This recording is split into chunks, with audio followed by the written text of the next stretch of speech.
Itulah kenapa aku bilang bass di speaker ini bagai pisau bermata dua. Di sisi lain, model pasif radiator seperti ini membantu menghasilkan bass yang lebih deep dan lebih berpower, tapi di sisi lain malah menyebabkan bass di speaker ini terlihat bermasalah. Eagle sepertinya makin kesini makin serius untuk bersaing di dunia perspikeran Indonesia. Padahal baru 6 bulan kemarin Eagle mengeluarkan speaker kategori unggulan mereka, yaitu Eagle Terra 3 Plus dan juga Active 2 Plus. Dan sekarang mereka meluncurkan speaker baru lagi yang menurut aku mungkin gak kalah unggul dengan Eagle Active 2 Plus dengan juga Eagle Terra 3 Plus. Maka dari itu di video ini kita akan nge-review tuntas dan detail Eagle yang baru meluncurkan speakernya, yaitu Eagle Active 2 Pro. Dan mudah-mudahan speaker ini memenuhi ekspektasi aku, yaitu mampu bersaing secara kualitas suara dari Eagle Active Terra 3 Plus. Karena menurutku Eagle Active 2 Plus itu bukan tandingan dari Eagle Terra 3 Plus dari segi kualitas suara. Nah, untuk spesifikasi dasar speaker ini dilengkapi dengan dua driver full range magnet neodymium 45mm ditambah dengan dua pasif radiator. Aku suka ya model pasif radiator seperti ini karena biasanya mampu memaksimalkan suara bass, bahkan suara bass tersebut kecil sekalipun. Nah, untuk build quality speaker Eagle Active 2 Pro ini, speaker ini tergolong berukuran sedang dan enak dibawa kemana-mana lah. Speaker ini memiliki berat yang lumayan enteng menurutku. Untuk bagian luar speaker ini dilapisi oleh plastik keras, dan bagian di tempat keluarnya speaker ini di cover oleh bahan fabric. Untuk tampilan dan desain, speaker ini memiliki bentuk silinder tidak sempurna yang memiliki bagian flat atau datar dengan tujuan sebagai dudukan speaker. Speaker ini memiliki desain yang modern, garang, dan tegas. Speaker ini sangat nyaman digenggam, tetapi karena menggunakan plastik keras di bagian flat speaker, saat dipegang speaker ini akan terasa seperti ya tidak sesuai harga lah. Dan menurutku ini mengurangi kesan premium speaker ini. Dan khusus untuk seri ini, tombol-tombol speaker ini sudah berpindah ke bagian tengah speaker atau bagian fabric speaker ini. Dan jujur, ini adalah seri Eagle dengan tombol paling nyaman ditekan dan sesuai ekspektasi aku, meskipun juga tombolnya ini terbuat dari plastik keras. Karena tombol speaker ini sangat mudah ditekan dan hanya perlu 2 detik untuk on atau off speaker ini. Secara keseluruhan, menurut aku desain, tampilan, dan build quality speaker ini termasuk kategori bagus ya. Tapi karena menggunakan plastik keras, jadinya feel premium speaker ini berkurang. Tapi keuntungannya, speaker ini jadi tidak terlalu gampang lecet saat terjatuh atau tertabrak sesuatu. Speaker ini sudah bersertifikasi IP67, yang artinya speaker ini sudah anti debu, tahan air, dan tahan benturan dari kejatuhan 1 meter. Meskipun speaker ini anti air, aku sarankan jangan kurang kerjaan dengan sengaja mencelupkan speaker ini ke dalam kolam, terutama di air yang asin atau air laut lah. Untuk kapasitas baterainya, speaker ini memiliki kapasitas baterai sebesar 4000 mAh, dan Eagle mengklaim speaker ini mampu memutar sampai 10 jam di 50%. Oh iya, setelah pengujian, speaker ini mampu bertahan di maksimal 8% di pemakaian 60, 50, dan 70%. Untuk pemakaian di atas 70%, apalagi mode bassnya, speaker ini mampu bertahan di sekitar 5 jaman lah. Menurutku ini udah standar. Speaker ini memiliki lama pengisian selama 3 atau 4 jam, yang dimana saat mengisi indikator lampu akan berwarna merah, dan saat penuh lampu merah ini akan mati. Untuk konektivitasnya sendiri, speaker ini memiliki port aux dan memiliki koneksi Bluetooth 5.0 dan sudah mensupport hands-free call. Speaker ini juga memiliki TWS dan ini adalah hasilnya. Nah oke guys, jadi ini adalah kualitas mikrofon dari Eagle Active 2 Pro ya. Bisa kalian nilai sendiri bagaimana kualitas mikrofonnya, terdengar jelas atau tidak, itu tergantung kalian. Oke.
Yeah. Please tell me that I can't, that I won't, that I fail, that I'll never make it out, yeah. Please tell me all the bad, never good, fill my head full of every single doubt, yeah. Please say any negative thoughts, I pop off when I hear people say I cannot. I get off to the thought of proving everyone wrong, I won't stop to the top, so you better back off and get lost. I'ma stay loud, stay proud, never running out, never heading south. I'll be spreading out, call it word of mouth, can't put me down, I'll be getting loud. You can have your doubts, not what I'm about, have your fucking cloud. It be raining now, I keep making sound, go another round, bitch I'm legend bound, can't stop me now. You don't wanna fuck with me, a slow burn like a disease. Just tell me that I can and I'll show you things that you couldn't believe. Just tell me that I can. Just tell me that I can. Just tell me that I can. Just tell me that I can.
Misplaced, and I'm gonna tell ya, don't hate me 'cause I get attention.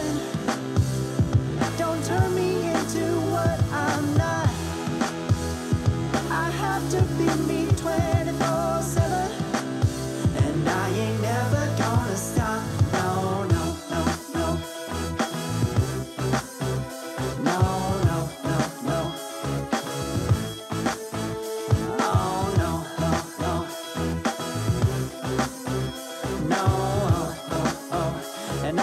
never gonna stop.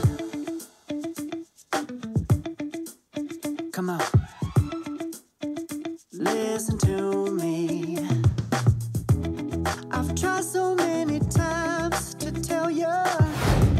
Nah, bagaimana kualitas suara speaker ini? Ketika pertama kali aku dengar suara speaker ini, langsung berasa karakter treble speaker ini adalah bright. Tetapi bright di speaker ini menurutku terlalu bright ya. Jadi bikin telingaku itu sakit dan bikin kepalaku agak terbebani atau agak puyeng lah. Dan yang pasti bakal bikin telingaku capek juga. Apalagi kalau aku dengerinnya di volume kuat dan lagunya itu banyak mengeluarkan nada tinggi. Loh, apa benar? Kok sampai segitunya bikin sakit kepala? Well, aku memang dari dulu sensitif sama treble yang menusuk gitu. Jadi begitu aku dengar speaker ini langsung aku sadar, wah, treble di speaker ini berlebihan. Ya memang speaker dengan karakter treble-nya yang bright akan cenderung menghasilkan suara nada tinggi yang crispy dan detail. Dan ku akuin treble di speaker ini detail, crispy dan kualitasnya bagus. Tapi buat kalian yang sensitif sama treble berlebihan seperti aku sarankan jangan lirik speaker ini. Tapi kalau kalian gak ada masalah dengan kepala puyeng, speaker ini patut kalian masukkan list pembelian kalian. Karena speaker ini yang ku bilang tadi, kualitas treble speaker ini bagus, detailnya dapat dan crispy-nya dapat. Untuk mid speaker ini menurutku terkesan tipis dan tidak memiliki kedalamannya. Vokalnya juga tipis dan terkesan kering. Dan untuk aku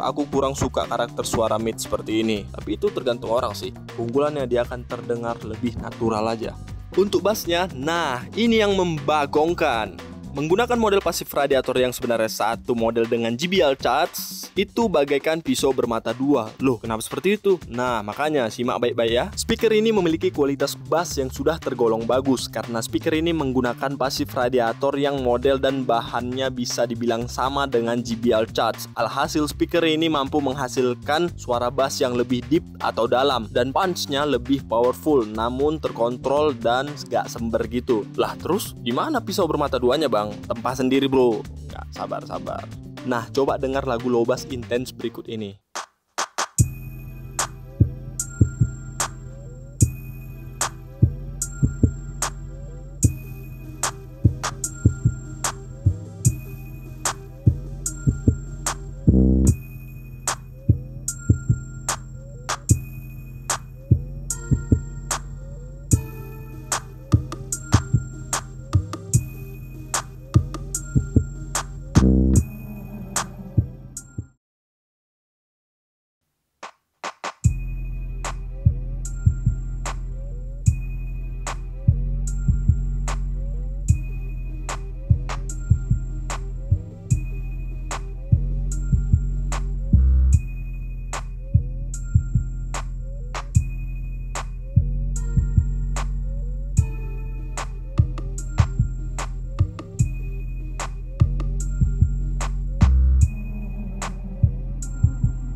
Nah, coba kalian dengar, ada kayak suara pok gitu kan pada saat pasif radiatornya bekerja, bergetar kencang banget gitu, mengganggu kan? Nah, hal itu terjadi karena pasif radiator ini tidak mampu menghandle suara punch low bass yang terlampau kuat, sehingga karet dan tutup pasif radiator akan bertabrakan dan malah menghasilkan suara bass yang diikuti suara dari hasil tabrakan pasif radiator itu. Sebenarnya speaker ini mampu ngeluarin suara bass tersebut, tapi karena pasif radiatornya punya batas, ya udah jadi nabrak-nabrak gitu kesannya. Dan kalau kalian udah pada beli speaker ini, coba kalian tekan-tekan pasif radiatornya. Berasa nggak pasif radiatornya ini lebih lentur dan elastis dari seri Eagle lainnya. Nah, karena itulah suara bass di speaker ini jadi aneh kayak gitu saat diputar lagu low bass intense tadi. Itulah kenapa aku bilang bass di speaker ini bagai pisau bermata dua. Di sisi lain, model pasif radiator seperti ini membantu menghasilkan bass yang lebih deep dan lebih berpower, tapi di sisi lain malah menyebabkan bass di speaker ini terlihat bermasalah. Tapi guys, ingat ya, masalah ini hanya muncul saat memutar lagu low bass yang intens. Tapi itu pun tidak semua lagu low bass intens ya yang bisa memunculkan suara seperti itu atau suara bermasalah itu. Dan masih banyak lagu low bass yang ku dengar dan ku putar itu nggak ada masalah, aman-aman aja kok. Jadi it's okay lah itu. Nah, secara keseluruhan speaker ini mendekati karakter speaker V-shape ya, yaitu menonjolkan frekuensi treble dan bass tetapi kekurangan di mid range. Buat kalian yang suka lagu akustik, suka petikan gitar, instrumen musik kayaknya speaker ini jelas tercipta buat kalian. Dan menusuk atau enggaknya speaker ini itu tergantung telinga masing-masing sih. Tapi kalau aku jujur, Bright speaker ini menusuk telinga aku. Dan buat kalian yang suka lagu DJ remix, lagu elektro, pop, dan rock, speaker ini sangat cocok buat kalian. Tapi buat kalian yang suka lagu yang menonjolkan vokal, kayaknya speaker ini kurang cocok buat kalian. Dan juga speaker ini cocok mendengarkan film-film action juga ya. Oh iya, suara speaker ini juga udah tergolong gede meskipun bentuknya lumayan kecil. Jadi jangan khawatir. Oke guys, itu aja penilaian aku terhadap speaker ini. Aku juga enggak di-endorse, jadi penilaian aku adalah murni hasil opini aku berdasarkan pendengaranku dan riset-riset kecil aku. Dan jika kalian tidak setuju atau ingin beropini, silahkan bertanya dan ketikkan di kolom komentar. Jika kalian berminat membeli speaker ini, aku sudah meletakkan link pembelian di link description. Dan jika kalian pengen banget beli speaker ini dengan potongan, sebaiknya tunggu official speaker ini mengadakan flash sale. Biasanya ada itu kok.